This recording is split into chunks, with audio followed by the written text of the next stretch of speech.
A router is arguably one of the best investments you can make in your shop, and for good reason. They're relatively inexpensive, they're crazy powerful, super nimble, and with all of the bits available for routers, they are almost unlimited in their versatility. But if there's one thing that routers fall short on, it's dust collection. In fact, I've noticed that I'll find ways to avoid using my router strictly because of the massive mess it will make. Sure, you can invest crazy amounts of money in a Festool, which is renowned for its dust collection. But if you have an older garage sale find, like my Craftsman here, you're kind of SOL. Or are you? It turns out Oneida, which is a well-known dust collection centered company, actually makes a universal dust collection system for routers. I decided to give it a try, with my own money, unsponsored, and these are the results. Nothing like a good old-fashioned unboxing. At least you'll know you're getting my actual first impressions, not, oh, I tested it off camera and now you get to see what I think. And good old Amazon putting a box inside of a box. And it definitely looks like that hose is going to be kind of proprietary. That's an odd size. But this is the magic part.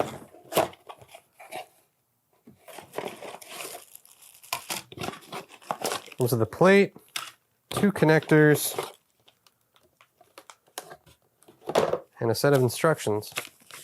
Universal dust-free router hood. Oh, very cool. So it actually comes with a universal router-based template.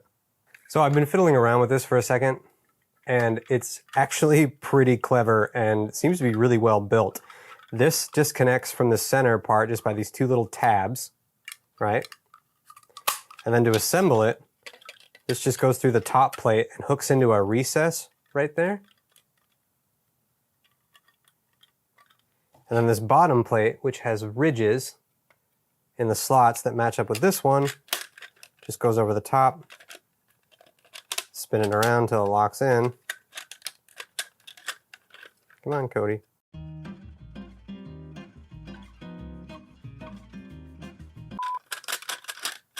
Aha, there we go. All right, so we're locked in. And this spins freely so that no matter how your router is set up, it'll be able to fit in there. And then these little chip collectors, because there's that little recess in there, you actually just squeeze the end tabs right here and just slip it right in. And that's on there pretty good. But that's not what counts. How it works or how it doesn't work, we'll see, is what counts. If you had to ask me, probably the 2 most used bits when it comes to a router is either going to be a spiral upcut bit or a rabbiting bit like this one. So to do a fair test, I've got a piece of 3/4 inch plywood here. I'm going to do a rabbet, 1/2 inch deep, 3/8 of an inch down, and then I'm going to do a 1/2 inch wide dado, 3/8 of an inch across, without any dust collection, just using the standard Craftsman router the way it comes. And I'll try to capture on film how much dust it shoots out, maybe the aftermath. It's like a massacre. And then after that, I'll get another piece of the same sort of plywood. We'll attach the new dust collection system to it and see how it fares. First up on the chopping block is the rabbiting bit, 3/8 of an inch deep, 1/2 inch back from the edge. No dust collection, standard router.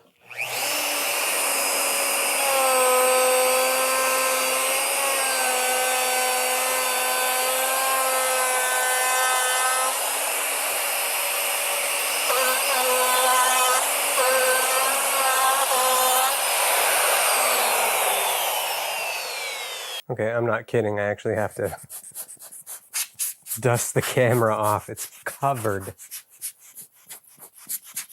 Okay, that kind of went as I expected it to. Obviously, the router cuts a very nice rabbet, but I'll show you the floor. It's covered. Not to mention my phone that was over here is covered in dust. I don't know if you can actually see that. Yeah, you can see that. Whoa. Any Wheel of Time or Tyler Childers fans out there, you should recognize all that stuff. It spits dust everywhere. It's terrible. I genuinely try to find other ways to make the things that I need to make that I know I should use a router for, just because it makes such a mess, which is terrible because it's a great tool. So next is going to be the dado. using a spiral upcut bit, and I doubt it's going to perform any different. It's just going to spew a lot of dust, but hopefully we can get it on film. That way you can see the difference when we try out the new dust collection system.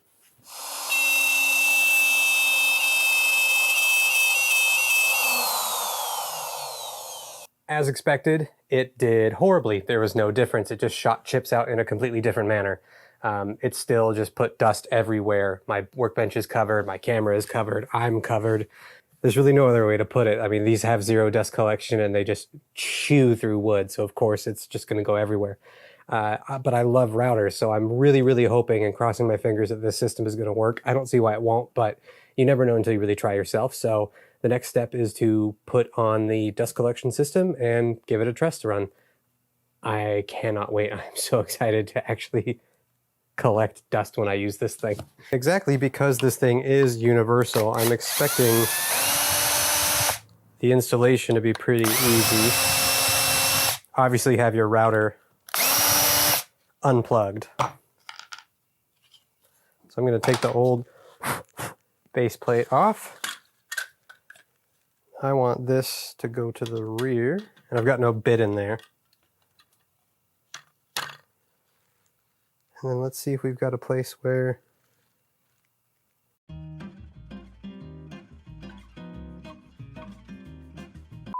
Ah, okay. So that was actually user error why the other one didn't work. I didn't get this if I just got that hole started first. Yeah.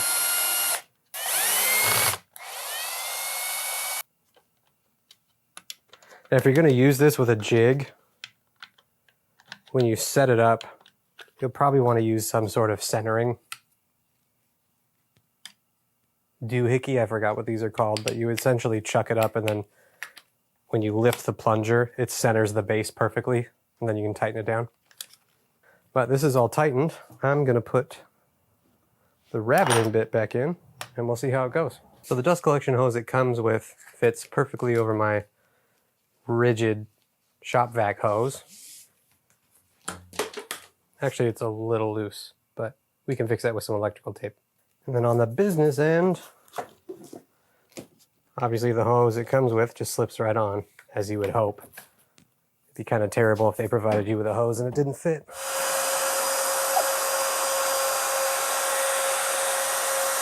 You know what? That's actually my bad.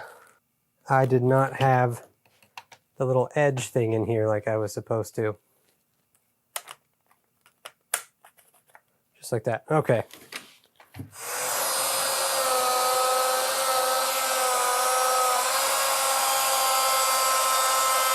Oh, wow. I don't know if you can hear me talking, but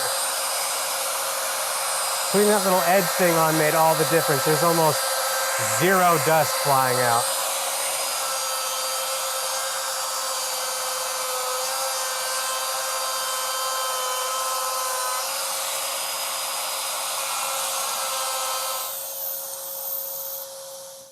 Okay, I am officially amazed and totally impressed and happy with my purchase on this thing. At first, I didn't put this little clippy chip collector thing on, and I was like, oh great, this thing sucks. It didn't make a difference whatsoever, but as soon as I put this on, night and day. I don't know if you can see it in the video, but there's almost, I mean, there's still a tiny little bit, but nothing compared to what it was. I am fully on board with this. Obviously, we still need to try it with a straight upcut bit, but how is that going to be any different? I really can't tell.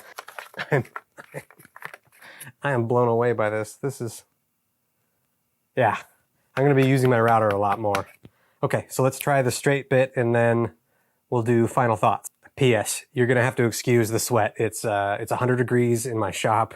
I would kill for an air conditioning sponsor, but sadly, you know, I don't have one yet.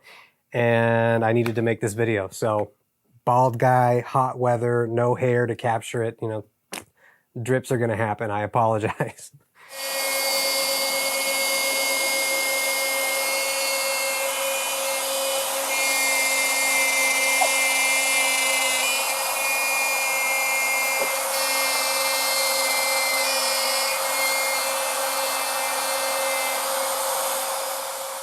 Final thoughts on the Oneida Air Systems Universal Router Hood Kit. I love it. I think it's great. I don't know why I didn't buy one sooner. I've known of them for a while now. Don't know why I didn't get it. I'm an idiot. I should have gotten one. This made using the router so much more clean. I mean, there's barely any dust on my bench, and the stuff that is there is more than likely from when I didn't have a dust collector hooked up to it. It didn't get in the way of the use of the router at all. Obviously, if you have jigs that are designed for your base, you're going to have to alter them or see. I didn't even see if I could install this on top of a jig that I've made. I don't see why you couldn't. The only issue with that would be then your depths would be a little bit different. But if you're manually setting up your depths like you should be anyway, that shouldn't be an issue. So honestly, the only downfall or the only drawback, the only negative I could find on this is the connection to the dust collection hose is a little bit loose, but that could easily be fixed with some tape. And then this collar right here is just for a rabbiting bit of this size, which the max on it is 1/2 inch, is just a little bit too small where I don't feel comfortable plunging it. But again, if you're not using a plunger or not using a plunge router, I don't see why it would be a problem. I can't find anything wrong with this. It is, oh, I take that back. There is one other drawback to it, but it's really not a big one. If you're trying to the Rona. If you're trying to freehand and use this router and follow a line or carve out something, it's a little difficult to see what you're doing, not only with this in place, but this, because it's domed.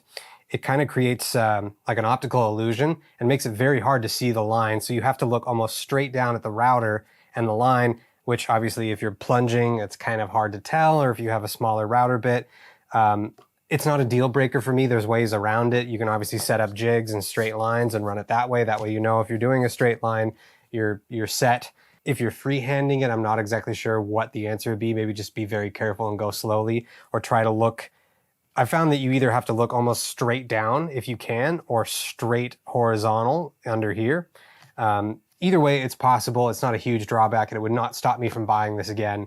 And I wholeheartedly recommend it. So if you're having troubles with your router and you're having troubles with dust collection, I can't see why this is not the solution. I think this is the solution for you. The only thing being, obviously, if it doesn't fit your router, but it's pretty bold of them to call it the Universal Router Hood Kit and have it not fit the majority of routers out there. So it should fit most of them. And I think they include instructions. I didn't go through the instructions, which you should do when you're using something new. But I think there's something in there about how to make your own base. Actually, no, there is a template. I saw the template. So you can make your own base for your router and make it fit or adjust it. I'm really looking forward to how I start utilizing my router more in the shop now that I'm not worried about the mess that it's going to make. Because obviously a clean shop is a productive shop. At least that's what a lot of people say and what I've found to be true. But I'm really looking forward to putting this thing to work. And I think you will be too if you have problems with it. I'm also looking forward to seeing some stats change. I've noticed that about 80% of my viewers are not subscribed. If you're not subscribed to the Craftswright channel, please do so. In the meantime, check out either one of these videos while you're waiting for my next one to come out. I hope this was helpful, and keep up the good work.